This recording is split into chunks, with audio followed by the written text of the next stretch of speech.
लोकनाथ पीठ आज लक्षाधिक भक्त समागम घटी आज महाशिवरात्रि उपलक्षे किभली भाव श्रद्धा माने लोकनाथ को दर्शन करने सहित से दीप जालुं जहाँ रही आज रही महान पवित्र दिन में उजागर रहा सहित जो व्रतधारी मैंने आज व्रतधारी था दीप लगे था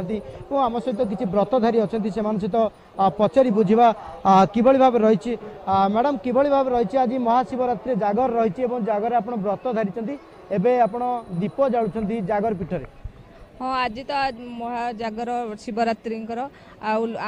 लोकनाथ होती आमर लोक नाथ लोकनाथ आम बहुत माने निष्ठार करूँ पूरा उजागर रही भी दीप जाली था सकाल पर्यंत किसी भी खाई न था खाली पणा पीक भी रही था। निश्चित भाव व्रतधारी मैंने किभली भाव आज उपवास करें संध्या समय दीप जाली था जो जागर पड़िया रही जागर पड़िया दीप जाली आउ किसी व्रतधारी अच्छे से सहित विशेष भाव आलोचना करवा किभली भाव रही माहौल रही कौन कहे आप आज महाशिवरात्रि रही शिवरात्रि जागर जो पड़िया रही है दीप जाली उजागर रे विशेष तो पुरी में महादीप उठार विलम्ब होता है महादीप को दर्शन कलापर आप व्रतधारी मैंने जो मानसिक करते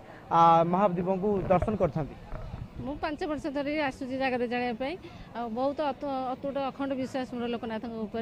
महादेव उठेला उजागर रही जागर जालू दीप जाली एमती पे समस्त निश्चित भाव श्रीक्षेत्र निरा परंपरा रही लोकनाथ पीठ में जो महादेव रही लोकनाथ देव रही एठारे स्वतंत्र भाव ये पूजा करा जाए जेहेतु अंगांगी भाव श्रीमंदिर सहित लोकनाथ पीठ अंगांगी भाव जड़ित रही अंपटे कहवा कौन रही आम सहित आउ कि श्रद्धा अच्छा आलोचना करवा से सहित किभली भाव रही आज पवित्र जागर जात रही उजागर रे दीप जालुं आपण किभली रही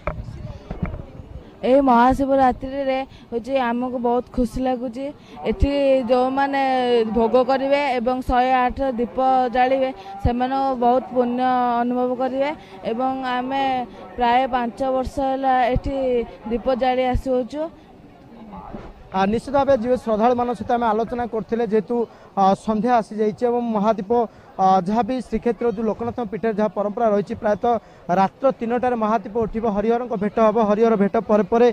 सब प्रकार ये रही व्रतधारी मैंने व्रत पालन कर आम सहित आउ कि व्रतधारी अच्छे आम से सहित आलोचना करवा कौन कहे आज उजागर रही दीप जालुं महादेव को दर्शन कर भाव रही कौन मानसिकधारी आप आज दीप जालुं मोर मानसिक थिला मोर मानसिक पूरण होती से दीप जालुँ निश्चित भाव किसी ना कि मानसिकधारी मैंने व्रत पालन कर संध्या समय जो जागर मेला रही जागर पड़िया रही से जागर पड़िया दीप जलती एकाग्र चित्त महादेव को दर्शन कर